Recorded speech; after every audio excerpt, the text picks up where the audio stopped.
بسم اللہ الرحمن الرحیم. ناظرین محترم، میں ہوں عرفان محمود برق، جس نے فتنہ قادیانیت پر لا تعداد لانتیں بھیج کر سچے دین اسلام کو قبول کر لیا. اس وقت میں موجود ہوں محترم جناب غلام اسود چودھری، ایڈوکیٹ سپریم کورٹ، صدر ختم نبوت لارڈز فورم پاکستان، ان کے آفس میں. آپ نے دیکھا کہ چیف جسٹس صاحب نے، قاضی فائز عیسیٰ نے چند دن پہلے قادیانیوں کی فیور میں ایک فیصلہ دیا، جس میں قادیانی جس نے بدبخت نے قرآن پاک کی تفسیر کو اس نے ڈسٹریبیوٹ کیا، جس کی پداش میں اس پہ ایف آئی آر ہوئی، لیکن چیف جسٹس نے اس کی فیور کی اور قادیانی کو اس نے رہائی دے دی.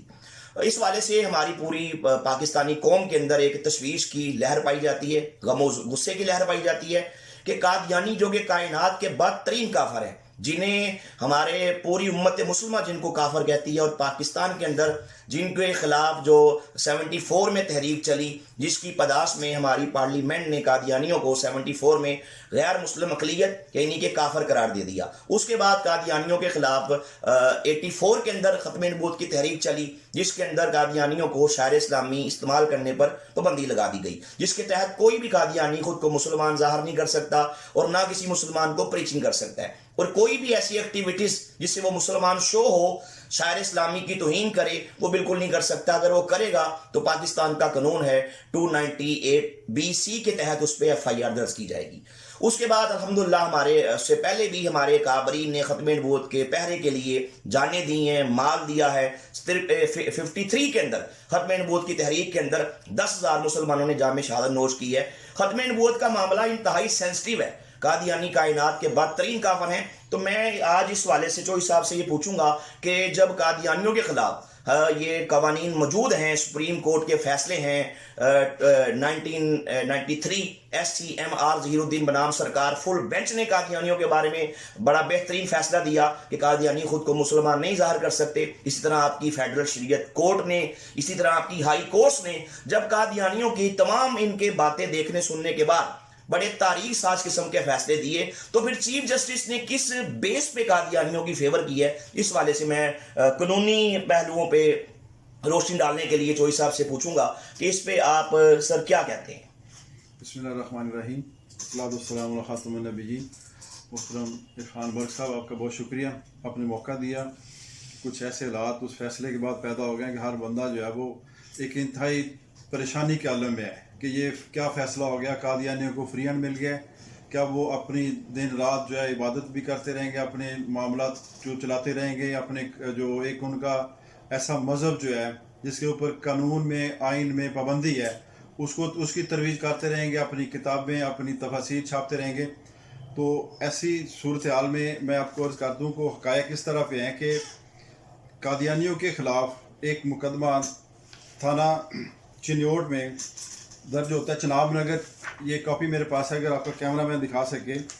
یہ ایک مقدمہ درج ہوتا ہے امتناع قادیانیت آرڈیننس کے تحت، اور اس کے بعد قرآن پاک کی توہین کے بارے میں، اور جو قرآن پاک کی پرنٹنگ کا قانون اس کی وائلیشن کے بارے میں یہ پرچہ درج ہوتا ہے.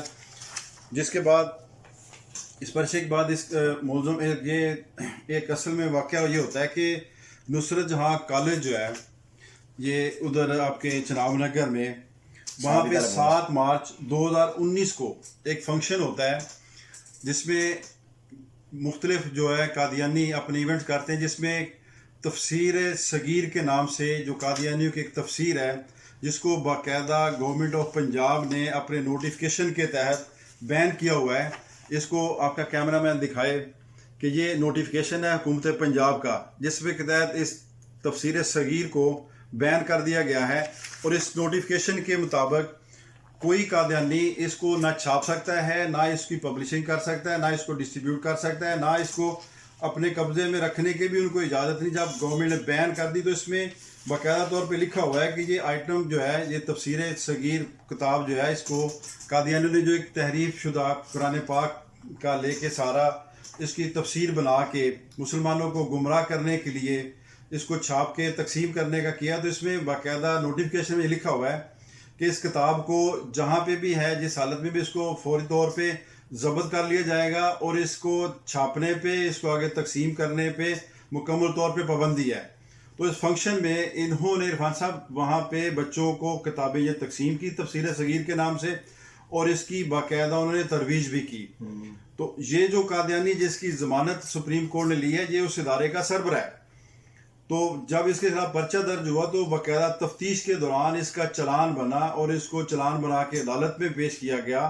اس کے خلاف 4 جرائم کے تحت 3 کے تحت جو چارج فریم کیا گیا، جس میں 298C کے تحت اور سیکشن قرآن ایکٹ کے تحت اور 295B توہین قرآن کے تحت اس کے خلاف جو تھی وہ عدالت نے ٹرائل کورٹ نے چارج فریم کیا.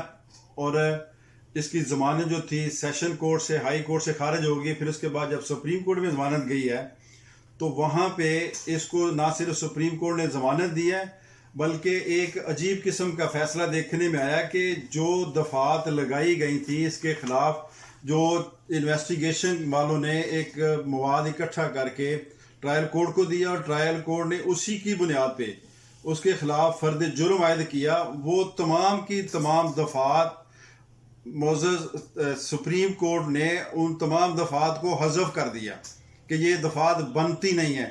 ایک نئی دفعہ انٹروڈیوس کر کے اس میں اس کو کہا جی کہ اس میں 5 سال اس کے 6 سال سزا ہے تو یہ 6 ماہ سزا ہے، 6 ماہ سے زیادہ یہ گزار چکا ہے، اس کو بیل گرانٹ کر دی گئی.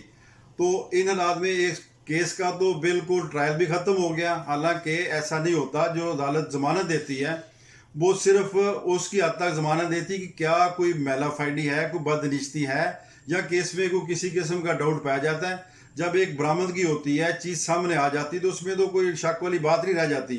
اور مدعی کا یا گواہان کا تو اس کے ساتھ کوئی دشمنی کوئی نہیں، کوئی بدنشتی کسی قسم کی کوئی نہیں. جب مواد پکڑا گیا، کیس ڈاکومنٹری ثابت ہو گیا تو پھر سپریم کورٹ کو اس کے تمام دفعات ختم کر کے ایکسٹرا فیور دینے سے معاملہ کافی جو ہے نا مشکوک ہو جاتا ہے.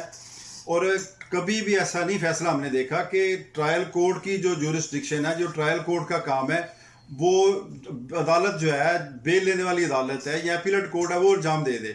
یہ تو معاملہ ٹرائل کا تھا. ایویڈنس آتی ہے، ایویڈنس میں ثابت کرتے اپنا کیس. اگر نہیں ثابت ہوتا تو بری ہو جاتا. تو ضمانت کے فیصلے میں ہی اس کو کر دیا گیا. اور ایک جو ان کی پٹیشن تھی سعاد نگرانی کی جس میں کہ یہ دفعات نہیں بنتی یہ بنتی ہے، یہ تو فیصلہ ٹرائل کورٹ کا تھا. تو اس کیس میں اگر دیکھا جائے تو ڈاکومنٹ کے لحاظ سے جو مواد وہاں پہ موجود ہے، جو برآمدگیاں کی گئی ہیں، جو گواہان کے بیانات ہیں، مدعی کا اپنا موقف ہے، ان تمام کو دیکھ کے جو جرائم جن کے فرد جرم عائد کیا تھا وہ بنتے ہیں. تو ان حالات میں اس فیصلے کے خلاف جو بھی لیگل ریمیڈی ہے کہ نگرانی کی ریویو کی شکل میں، نظر ثانی کی شکل میں، وہ انشاءاللہ ہوگی اور یہ فیصلہ ریورس ہوگا. اور اس کو ہونا چاہیے. اگر یہ فیصلہ انٹیکٹ رہے گا تو اس سے بہت سارے معاملات خراب ہوں گے اور بہت سارے جو کیسز چل رہے ہیں قادیانیوں کے خلاف وہ سارے ختم ہو جائیں گے. اس فیصلے میں یہ کہا گیا کہ جی قادیانیوں کو یا کسی بندے کو آئین تحفظ دیتا ہے کہ وہ اپنا جون سا مذہب اختیار کرے. اس کو فنڈامنٹل رائٹس ہے اس کے، جہاں اس کو یہ فنڈامنٹل رائٹ دیے جاتے ہیں وہاں اس چیز کو بھی منع کیا جاتا ہے کہ دوسرے کے مذہبی جذبات کو مجروح نہیں کرنا. دوسرا کروں گا قادیانیوں کا اس پہ عقیدہ ہے کہ نعوذ باللہ وہ کہتے ہیں کہ دنیا میں دوبارہ محمد آ گئے. وہ مرزا قادیانی کذاب کے بارے میں یہ ہرزہ سرائی کرتے ہیں کہ دنیا میں پھر سے محمد بن کے آیا. اور معاذ اللہ مرزے نے یہ بات لکھی، تذکرے کے اندر موجود ہے، آپ کو پتا ہے انا انزلناہ قریبا من القادیان، کہ ہم نے قرآن پاک کو قادیان کے قریب اتارا ہے. تو جب اس قسم کی باتیں پبلک میں آئیں گی تو کیا لوگ برداشت کریں گے؟ سر یہ اس طرح کوئی برداشت نہیں کرے گا. دیکھیں قادیانیوں کے خلاف اگر ایسا فیصلہ ہے تو ہمارا آئین جو ہے وہ ان کو کافر قرار دیتا ہے. اس کے بعد امتناع قادیانیت آرڈیننس ہے وہ ان کو روکتا ہے. اچھا، پھر ایک اور بڑی اہم بات ہے کہ جو ہمارا قرآن پرنٹنگ اینڈ پبلشنگ کا قانون ہے، قرآن ایکٹ جس کو ہم کہتے ہیں، اس میں ان کو قطعاً اجازت نہیں کہ کوئی قادیانی قرآن پاک کو نہ چھاپ سکتا ہے نہ اس کو آگے تقسیم کر سکتا ہے. تو اس کے لیے باقاعدہ جو پرنٹ کرنے والا ہے اس سے باقاعدہ طور پہ گورنمنٹ ایک ایفیڈیوٹ لیتی ہے، اس کو ایک بیان الفی دینا پڑتا ہے کہ میرا تعلق قادیانیت سے نہیں ہے. تو پھر اس کے بعد اس کو اجازت دی جاتی ہے. تو یہاں اس کیس میں وہ قادیانی ہے، کو قرآن ایکٹ کی بھی خلاف ورزی ہو رہی ہے، امتناع قادیانیت آرڈیننس کی بھی خلاف ورزی ہو رہی ہے اور آئین کی بھی خلاف ورزی ہو رہی ہے. اور تمام چیزوں کو سائڈ پہ رکھتے ہوئے اس کو ایک ایکسٹرا فیور نظر آ رہی کہ مل گئی ہے اور دے دی گئی ہے، جو ایک اچھا ایگزامپل نہیں بنے گی. وہ بہت سارے اس سے معاملات جو ہے نا وہ خراب ہو